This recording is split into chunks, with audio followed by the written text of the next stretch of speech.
నమస్కారం ఘంటారావానికి స్వాగతం. ముందుగా ప్రధానాంశాలు.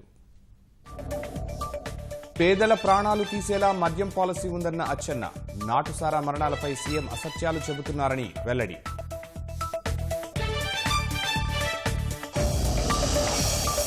విజయవాడ ఎక్సైజ్ కార్యాలయం వద్ద ఉద్రిక్తత. తెలుగుదేశం నేతలను అడ్డుకున్న పోలీసులు.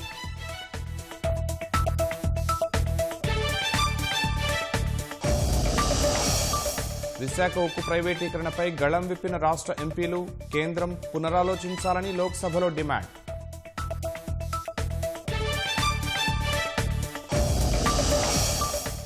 అందుబాటులోకి తొలి ప్రోటీన్ ఆధారిత వ్యాక్సిన్. నోవోవాక్స్ అభివృద్ధి చేసిన టీకాకు డీసీజీఐ అత్యవసర అనుమతి.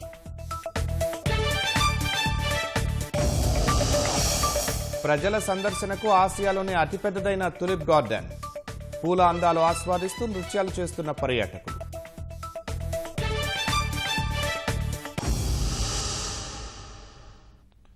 కల్తీసారా జే బ్రాండ్ మద్యాన్ని అరికట్టాలంటూ తెలుగుదేశం పోరాటాన్ని హోరెత్తిస్తోంది. కల్తీ మద్య మరణాలపై విచారణ చేపట్టాలని, దోషులను శిక్షించాలంటూ ఎక్సైజ్ కమిషనర్కు వినతిపత్రం సమర్పించేందుకు తెలుగుదేశం ఎమ్మెల్యేలు చేసిన ప్రయత్నాన్ని పోలీసులు అడ్డుకోవడం తీవ్ర ఉద్రిక్త పరిస్థితులకు కారణమైంది. కార్యాలయంలోకి వెళ్లకుండా నేతలను అడ్డగించిన పోలీసులు ఉంగుటూరు స్టేషన్కు తరలించారు.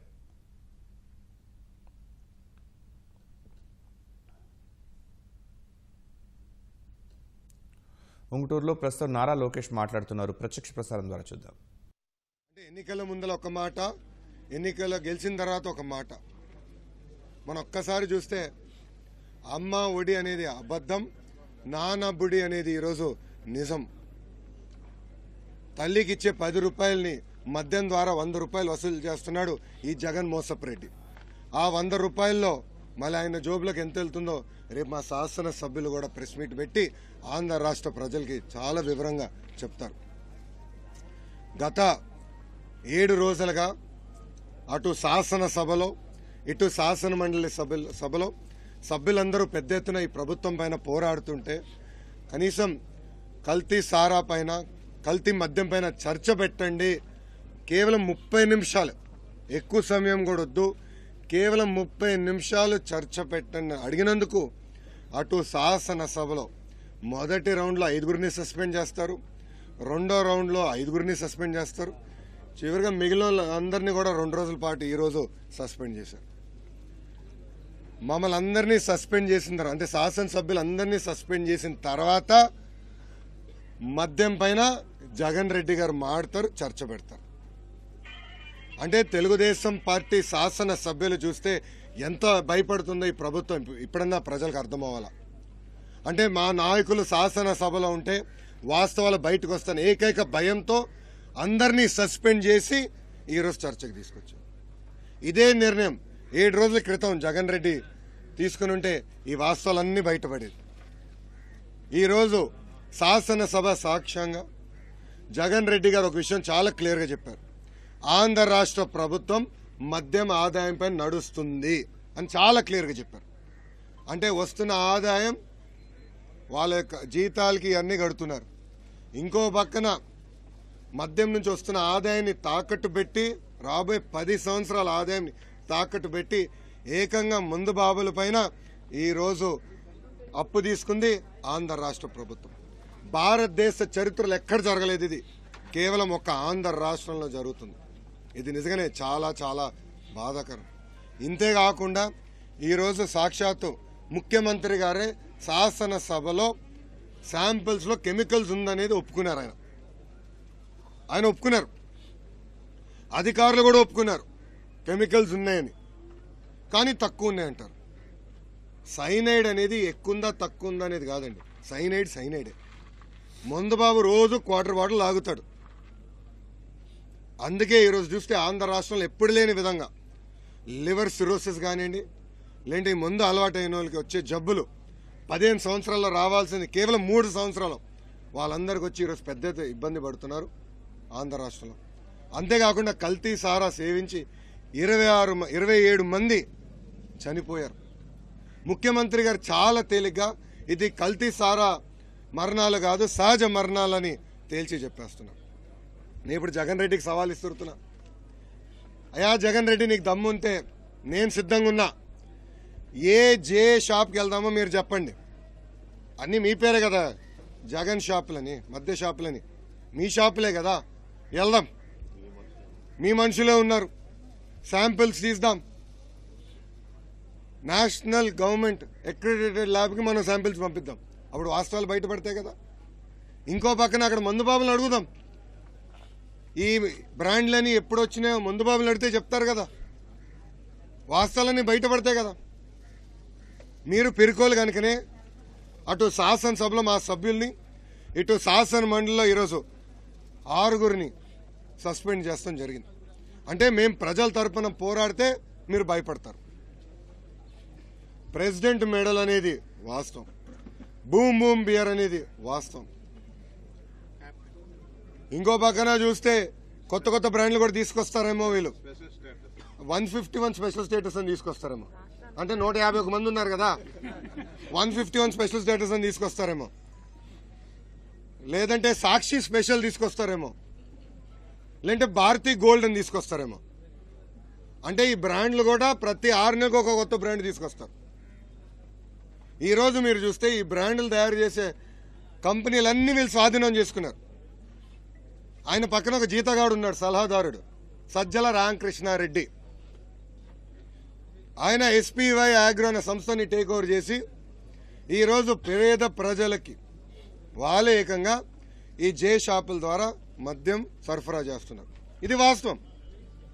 ఇవన్నీ చర్చ జరగాలన్న లక్ష్యంతో గత 7 రోజులుగా మేము పోరాడుతుంటే చర్చ నుంచి పారిపోయింది ఈ పిల్లి జగన్ రెడ్డి, జగన్ మోసపు రెడ్డి. ఎందుకంటే మోసం చేశాడని తెలిసిపోయింది, ప్రజలకి వాస్తవాలు తెలిసిపోతున్నాయి. కల్తీ సారా, కల్తీ మద్యం పెద్ద ఎత్తున సరఫరా చేస్తున్నారని అందరు తెలిసింది. అందుకే ఈరోజు వాళ్ళు మమ్మల్ని అందరినీ సస్పెండ్ చేసి లేని చర్చ, ఎజెండాలో చర్చ ఒకటి లేదు. నిజంగానే ఎజెండాలో చర్చ ఉండుంటే మా శాసనసభ్యులు ఈరోజు ఏం మాట్లాడేవారు కాదు. ఆ చర్చ వచ్చిన తర్వాతనే మాట్లాడేవారు. కావాలని మమ్మల్ని రెచ్చగొట్టి సస్పెండ్ చేసి ఈరోజు మీరు దొడ్డిదారిన ఈ పిరికోడు జగన్ మోసపు రెడ్డి చర్చ తీసుకొచ్చాడు. నాకు చాలా ఆశ్చర్యం వేస్తుంది. అంటే ఎన్నికల ముందల మద్యపాన నిషేధం అని చెప్పిన వ్యక్తి ఈరోజు సాక్షాత్తు అసెంబ్లీలో మద్యం ద్వారా వచ్చే ఆదాయంతో నేను ఆంధ్ర రాష్ట్ర ప్రభుత్వాన్ని నడుపుతున్నానని చెప్తూ నిజంగానే చాలా చాలా ఆశ్చర్యం. ఎస్, ఈరోజు జగన్ రెడ్డి మాట తప్పాడు, మడిమ తిప్పాడు. దానికి ఆయన మహిళలందరికీ క్షమాపణ చెప్పాల్సిన బాధ్యత ఆయన పైన ఉంది. 26 మంది చనిపోతే సహజ మరణాలు అంటారు. మొన్న అచ్చన్న, ఇక్కడున్న గౌరవ శాసనసభ్యులందరూ కలిసి జంగారెడ్డిగూడెంకి వెళ్ళి అక్కడ 26 కుటుంబాలకి మేము అధికారంలో లేకపోయినా ₹1,00,000 చొప్పున మేము ఎక్స్గ్రేషియా ఇచ్చాం. అక్కడ వాళ్ళందరూ మాట్లాడారు. ఒక తల్లి అయితే ఒక బాధ ఆవేదనతో మా కొడుకు కల్తీ సారా తాగి మధ్యాహ్నం తాగి సాయంత్రం గల వాంతులు చేసుకుని మోషన్స్ వచ్చి చనిపోయాడన్న తల్లి చెప్తే ఈ జగన్ మోసపు రెడ్డి అది సహజ మరణం అంటాడు. ఈరోజు 3వ చాలా తేలిగ్గా కల్తీ సారా ద్వారా చనిపోయిన వాళ్ళని సహజ మరణాలు అంటారు. ఎస్, ఇప్పుడు సవాల్ ఇస్తున్నా జగన్ రెడ్డికి. పెద్ద పెద్ద మాటలు చెప్పావే, ఎస్సీబీ ఉంది, వాలంటీర్లు ఉన్నారు, పెద్ద వ్యవస్థ ఉందని. నీ నియోజకవర్గంలో పులివెందల్లో కల్తీ సారా దొరికింది, అవునా కాదా అని అడుగుతున్నా.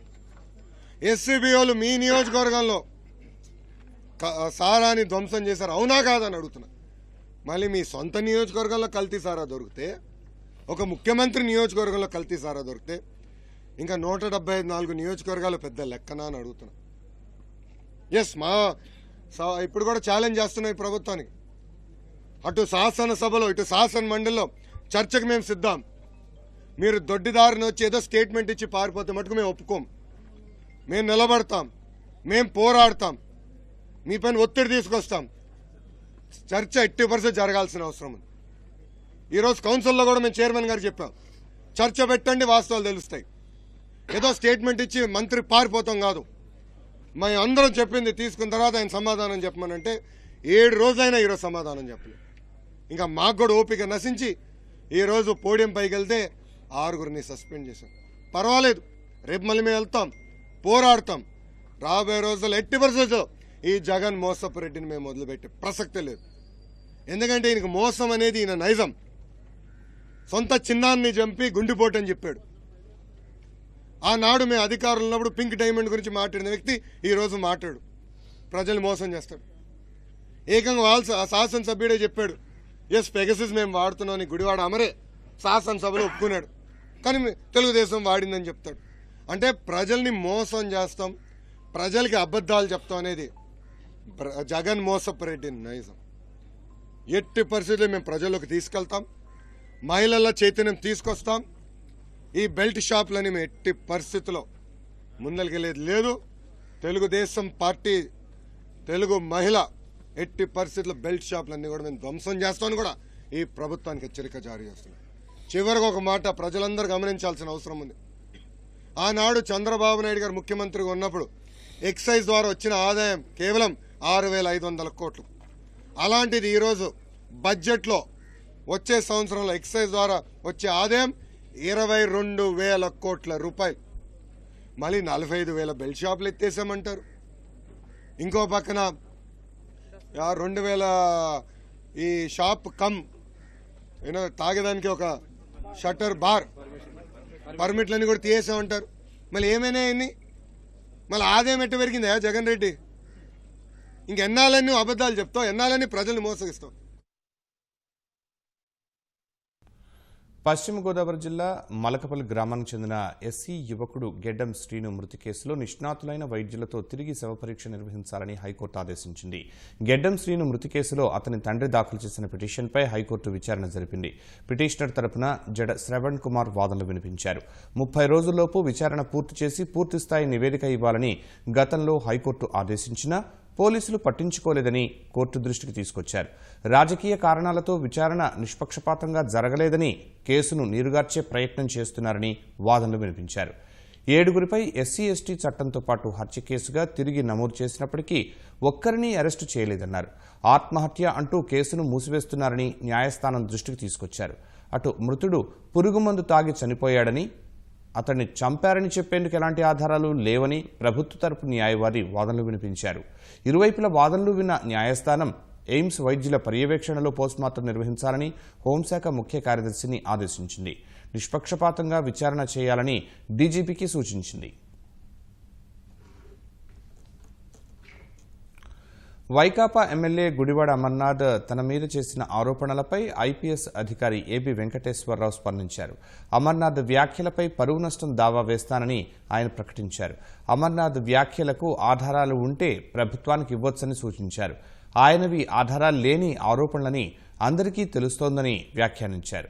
పలువురిపై పరువు నష్టం దావా వేస్తున్నట్లు ఇప్పటికే ప్రకటించిన ఏబి వెంకటేశ్వరరావు తాజాగా తనపై ఆరోపణలు చేసిన ఎమ్మెల్యే గుడివాడ అమర్నాథ్ పైన దావా వేస్తున్నట్లు పత్రికా ప్రకటనలో పేర్కొన్నారు. ఇంజనీరింగ్ అగ్రికల్చర్ ప్రవేశ పరీక్ష ఎప్సెట్ 2022 షెడ్యూల్ను ప్రభుత్వం విడుదల చేసింది. జూలై 4 నుంచి 8వ తేదీ వరకు ఇంజనీరింగ్ పరీక్ష, జూలై 11, 12వ తేదీల్లో అగ్రికల్చర్ పరీక్ష నిర్వహిస్తున్నట్లు విద్యాశాఖ మంత్రి సురేష్ తెలిపారు. జాతీయ స్థాయి ప్రవేశ పరీక్షలు రాసేవారికి ఇబ్బంది లేకుండా షెడ్యూల్ ఇచ్చినట్లు చెప్పారు. అందుకు అనుగుణంగానే 10వ తరగతి ఇంటర్ పరీక్షల షెడ్యూల్ ఇప్పటికే ఇచ్చిన విషయం గుర్తు చేశారు. ఆగస్టు 15 తర్వాత ఈఏపీ సెట్ ఫలితాలు విడుదల చేసి సెప్టెంబర్ 2వ వారంలో తరగతులు కూడా ప్రారంభించేలా ప్రణాళిక రూపొందించినట్లు చెప్పారు. ఎప్సెట్ 2022 4th జూలై నుంచి 8th జూలైకు మరి ముగుస్తాయి. ఈ 5 డేస్లో ఈ యొక్క ఎగ్జామ్ను నిర్వహించడం జరుగుతుంది. ఎప్సెట్ 22 అగ్రికల్చర్ స్ట్రీమ్ అంటే ఏజీబీఎస్సీకి సంబంధించి 11/7/22 నుంచి 12/7/22 అంటే 2 రోజుల పాటు ఈ ఎప్సెట్ 2022 అగ్రికల్చర్ స్ట్రీమ్ను నిర్వహించడం జరుగుతుంది. ఈ ఎప్సెట్ ఎగ్జామినేషన్ను టీసీఎస్ అయాన్ సెంటర్స్ సుమారు గతంలో 136 సెంటర్లలో ఈ యొక్క ఎగ్జామ్ని నిర్వహించుకోవడం జరిగింది. ఈసారి మరి అవసరాన్ని బట్టి ఇంకా పెంచడానికి కూడా ఏర్పాట్లు చేస్తూ ఉన్నాం. ఒకవేళ అవసరం ఉంటే కోవిడ్ ప్రోటోకాల్స్ను ఫాలో అవుతూ ఈ ఎగ్జామ్స్ను నిర్వహించడానికి కూడా అన్ని ఏర్పాట్లు చేస్తూ ఉన్నాం. 6th మేన ఇంటర్మీడియట్ ఎగ్జామినేషన్స్ను సవరిస్తూ 6th మే టు 24th మే వరకు నిర్వహించడానికి కూడా షెడ్యూల్ విడుదల చేయడం జరిగింది. 27th ఏప్రిల్ నుంచి 9th మే వరకు 10th క్లాస్ ఎగ్జామినేషన్స్ కూడా నిర్వహించుకోవడానికి షెడ్యూల్ ఇదివరకే రిలీజ్ చేయడం జరిగిందని చెప్పి కూడా తెలియజేస్తూ ఎగ్జామినేషన్ ప్యాటర్ను తర్వాత ఈ యొక్క ర్యాంకింగ్ ప్యాటర్న్లో ఏ మార్పు లేదు. కృష్ణా జిల్లా నందిగామ నగర పంచాయతీ పరిధిలో పన్నులు చెల్లించని ఇళ్లు, విద్యాసంస్థలు, వ్యాపార కార్యాలయాల్ని అధికారులు జప్తు చేస్తున్నారు.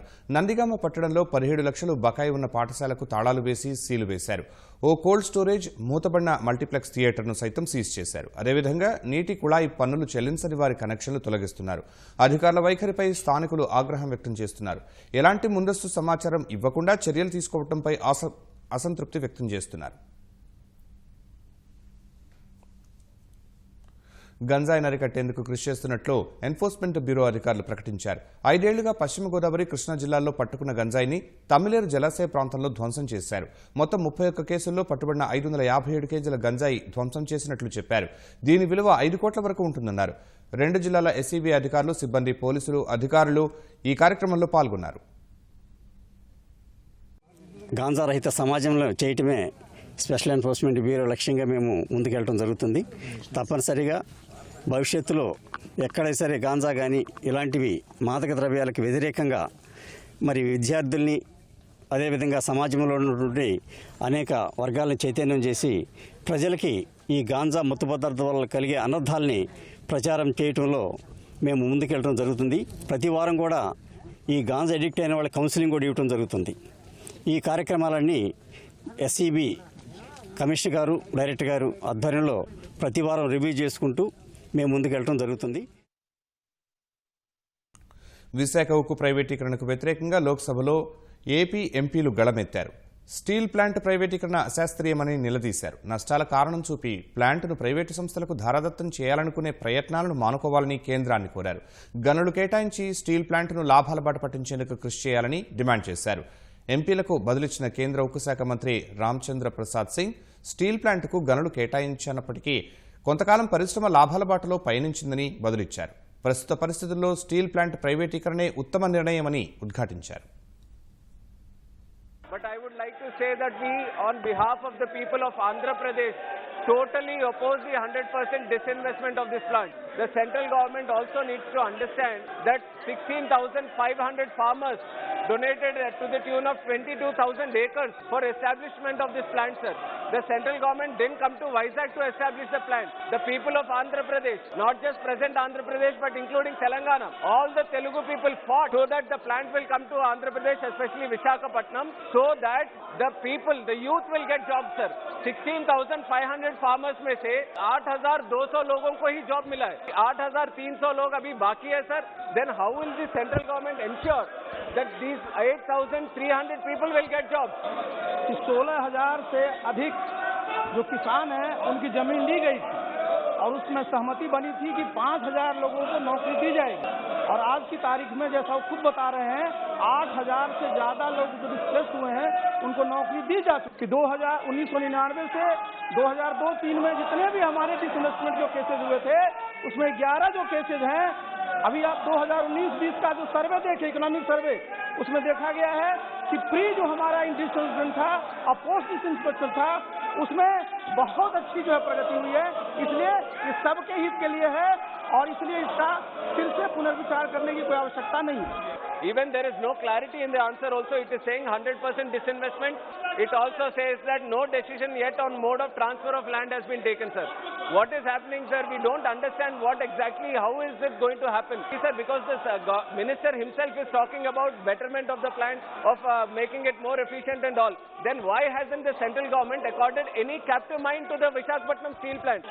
तो कैप्टिव माइन से चलते सिर्फ इनका लॉस नहीं हुआ, बल्कि हुआ क्या कि पहले इनकी कैपेसिटी 3 मिलियन टन की थी, उसके बाद इसका मॉडर्नाइजेशन का एक्सपेंशन का हुआ, उसमें इनको 22,000 करोड़ की जो है इनकी लायबिलिटी हो गई और आज की तारीख में इसके चलते ये पिछले 10 सालों में 7,000 करोड़ से ज्यादा का इनका लॉस हुआ है और हमारा इनका नेटवर्क भी काफी कम गया। तो सबके लिए जरूरी है कि फिर से प्लांट का रिवाइव करें, इसलिए ही एक ऑप्शन है कि इसका डिस्प्लेसमेंट किया जाए। ये निर्णय उचित है। we don't agree with the answer of the minister, sir. Sir, the minister is saying we've got the loss around 7,000 and odd crores, sir. Why the company has became loss-making, sir? Just because you didn't allotted captive mines to the Visakhapatnam Steel Plant, RINL, sir. The RINL has a debt of around 20,000 and odd crores, sir, with an highest interest rate of 14%, sir. Sir, how can any company will survive with a 14% of interest rate, sir? Vishaka Ukku Andhrula Hakku ఎట్టి పరిస్థితుల్లో కూడా ఆంధ్ర రాష్ట్ర ప్రజలు privatisation ఒప్పుకోరు, sir. ఆత్మాభిమానంతో ఉన్న ఆంధ్రప్రదేశ్ ప్రజల్ని కాపాడాల్సిందిగా minister గారు అదేవిధంగా గౌరవ ప్రధానమంత్రి గారు ఒక్కసారి రీథింక్ చేసి దీన్ని క్యాపిటల్ మైన్స్ ఇవ్వాల్సిందిగా కోరుకుంటున్నాం, sir. If they are not thinking of disinvestment sale, why are they thinking of disinvesting or privatizing Visakhapatnam Steel Plant, which is a saga of struggle and sacrifice, sir? Nearly 32 people died in this struggle, and also 5 from my city, Vijayawada, died in this struggle, sir. If they are not privatizing the sale, why are they privatizing this RINL, which you have a chance to bring it to profit by allocating captive mines for this plant, sir. Thank you. तो management change होगा, लेकिन वो plan तो रहेगा, उसका और expansion होगा, उससे लोगों को और रोजगार मिलेगा. तो जो प्राइवेट सेक्टर वाले भी आएंगे तो उनको तो जरूरत पड़ेगी मैन पावर की, और उनको जितने भी एक्सपीरियंस लोग हैं वो सब मिलेंगे. तो ये जो डिसीजन है गवर्नमेंट का वो सही है और इस पर टाइम है सरकार. విశాఖలో తిరుమల తిరుపతి దేవస్థానం నిర్మించిన శ్రీ వెంకటేశ్వర స్వామి వారి ఆలయంలో ఈ ఉదయం వృషభ లగ్నంలో శాస్త్రోక్తంగా మహాకుంభాభిషేకం నిర్వహించారు. తెల్లవారుజాము నుంచి సుప్రభాతం, కుంభారాధన, నివేదన, హోమం, మహాపూర్ణాహుతి జరిపారు. కుంభాలను, ఉత్సవమూర్తులను ఊరేగింపుగా ఆయా సన్నిధుల్లోకి చేర్చారు. వృషభ లగ్నం ఆరంభం కాగానే ఆగమోక్తంగా మహాకుంభాభిషేకం నిర్వహించారు. గురువారం నుంచి భక్తులకు స్వామివారి దర్శనం కల్పిస్తున్నారు. మరిన్ని వివరాలు మా ప్రతినిధి కూర్మరాజు అందిస్తారు. తిరుమల తిరుపతి దేవస్థానం విశాఖపట్నంలో నిర్మించిన ఈ శ్రీవారి దేవాలయం శాస్త్రోక్తంగా 6 రోజుల పాటు ఈ శ్రీవారి విగ్రహ ప్రతిష్ట, అలాగే లక్ష్మీదేవి, గోదాదేవి విగ్రహ ప్రతిష్టని పూర్తి చేశారు. తిరుమల తిరుపతి దేవస్థానం ఆస్థాన పండితులు, ఆగమ అర్చక, ఇతర ఋత్వికులు వీరంతా కూడాను యజ్ఞ యాగాదులు పూర్తి చేసి పూర్ణాహుతిని పూర్తి చేసి ఈ శ్రీవారిని భక్తులకి సర్వదర్శనం కోసం సిద్ధం చేశారు. అలాగే ధ్వజస్తంభ ప్రతిష్ట ఇవన్నీ కూడాను శాస్త్రోక్తంగా పూర్తి చేశారు. శ్రీవారి సేవకుల పూర్తి సహకారంతో ఈ కార్యక్రమాన్ని తిరుమల తిరుపతి దేవస్థానం పూర్తి చేసింది. ఋషికొండపై వెలసిన ఈ దేవాలయం దాదాపు 30 కోట్ల రూపాయలతో తిరుమల తిరుపతి దేవస్థానం నిర్మించింది. ఇక్కడ తిరుమలలో మాదిరిగానే ఇక్కడ కూడా ఉదయం నుంచి సుప్రభాతం దగ్గర నుంచి అలాగే సాయంత్రం ఏకాంత సేవ వరకు అన్ని సేవలు నిర్వహిస్తామని, ఇంకా సేవలకు సంబంధించిన అలాగే ఆర్జిత సేవలకు సంబంధించిన అంశాలన్నిటి మీద ఇంకా నిర్ణయాలు తీసుకుంటామని కూడాను తిరుమల తిరుపతి దేవస్థానం చైర్మన్ ఎస్వి సుబ్బారెడ్డి చెప్పారు.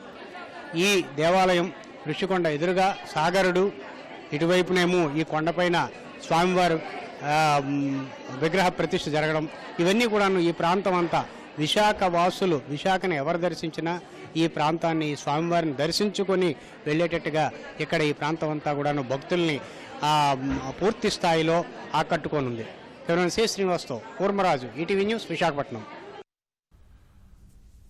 బంగాల్లోని బీర్భూమ్ జిల్లాలో జరిగిన హింసాత్మక ఘటనపై ఆ రాష్ట్ర పోలీసులు దర్యాప్తు ముమ్మరం చేశారు. ఇప్పటివరకు 22 మందిని అరెస్టు చేసినట్లు పోలీసు ఉన్నతాధికారి వెల్లడించారు. ఈ ఘటనపై పూర్తి స్థాయిలో దర్యాప్తు చేస్తున్నామన్న పోలీసులు కొందరు నిందితులు పరారీలో ఉన్నారని, త్వరలోనే వారిని అరెస్టు చేస్తామని పేర్కొన్నారు.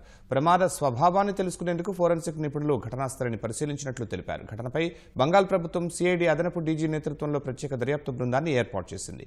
ఈ ఘటనపై బంగాల్ ప్రభుత్వాన్ని కేంద్ర హోంశాఖ వివరణ కోరింది. ఈ ఘటనకు సంబంధించి స్టేటస్ రిపోర్టును గురువారం మధ్యాహ్నం 2 గంటలలోపు సమర్పించాలని కలకత్తా హైకోర్టు ఆదేశించింది. ఘటనా స్థలంలో జిల్లా జడ్జి సమక్షంలో సీసీటీవీలు ఏర్పాటు చేసి అనుక్షణం పర్యవేక్షించాలని సూచించింది. బీర్భూమ్ జిల్లా రాంపూర్ హట్లో టీఎంసీ నేత బధూ షేక్ సోమవారం హత్యకు గురికాగా మంగళవారం కొందరు గుర్తు తెలియని వ్యక్తులు కొన్ని ఇళ్లపై పెట్రోల్ బాంబులు వేసి నిప్పంటించారు. ఈ ఘటనలో 2 చిన్నారులు సహా 8 మంది సజీవ దహనమయ్యారు. అరెస్టైన వారిలో హత్యకు గురైన బధూ షేక్ కుమారులు కూడా ఉన్నట్లు తెలుస్తోంది. భారత్లో తొలి ప్రోటీన్ ఆధారిత టీకా అందుబాటులోకి వచ్చింది. నోవోవాక్స్ అభివృద్ధి చేసిన వ్యాక్సిన్కు డీసీజీఐ అత్యవసర అనుమతి ఇచ్చింది. 12 నుంచి 18 ఏళ్ల మధ్య ఉన్న పిల్లలకు ఈ టీకా ఇవ్వనున్నారు. భారత్లో ఈ టీకాను సీరం సంస్థ కోవోవాక్స్ పేరుతో ఉత్పత్తి చేస్తోంది. ఈ టీకా ఉత్పత్తి చేయడం గర్వంగా ఉందని సీరం సీఈఓ అదర్ పూనావాలా తెలిపారు. దేశంలో అనుమతి పొందిన మొదటి ప్రోటీన్ ఆధారిత టీకా ఇదే కావడం గమనార్హం. ఐరోపా సమాఖ్య, ప్రపంచ ఆరోగ్య సంస్థ సైతం ఈ టీకాకు అత్యవసర అనుమతి మంజూరు చేశాయి. ఈ నెల 26న ప్రారంభం కానున్న ఐపీఎల్ 15వ సీజన్ మ్యాచ్ టికెట్లను ప్రముఖ ticket booking platform book my షోలో అందుబాటులో ఉండనున్నాయి. ఈ మేరకు టికెట్లను విక్రయించేందుకు బీసీసీఐ నుంచి హక్కులు పొందినట్లు బుక్ మై షో తెలిపింది. కోవిడ్ ప్రోటోకాల్ను అనుసరించి 25% వరకు ఆక్యుపెన్సీతో ఐపీఎల్ 15వ సీజన్ మ్యాచ్లను నిర్వహించనున్నారు.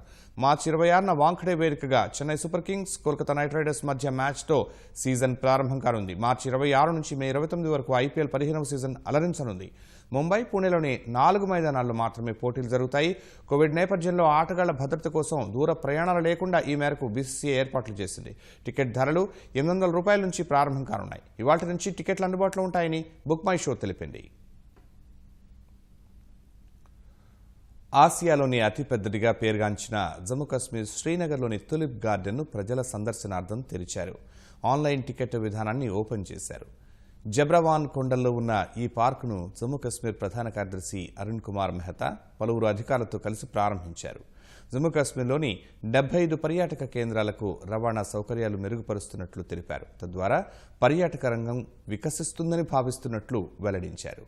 తులిప్ గార్డెన్లో ప్రస్తుతానికి పూలు పూర్తి స్థాయిలో వికసించలేదని, 2-3 రోజుల్లో వికసిస్తాయని టూరిజం డైరెక్టర్ జిఎన్ ఇట్టో వెల్లడించారు. దేశంలోని పలు రాష్ట్రాల నుంచి వచ్చిన పర్యాటకులు పార్క్ అందాలను ఆస్వాదిస్తూ నృత్యాలు చేస్తూ ఆనందంగా గడుపుతున్నారు.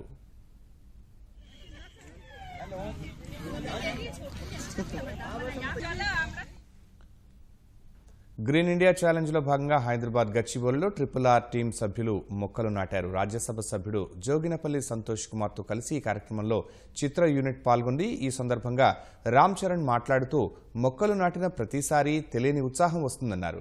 ఈ గ్రీన్ ఇండియా ఛాలెంజ్ మరింత విజయవంతంగా కొనసాగాలని ఎన్టీఆర్ ఆకాంక్షించారు. వీలున్నప్పుడల్లా పర్యావరణం కోసం మొక్కలు నాటుతామని రాజమౌళి అన్నారు. RRR మూవీ పనుల్లో బిజీగా ఉన్నప్పటికీ ఈ కార్యక్రమానికి వచ్చినందుకు చిత్ర బృందానికి ఎంపీ సంతోష్ కుమార్ ధన్యవాదాలు తెలిపారు.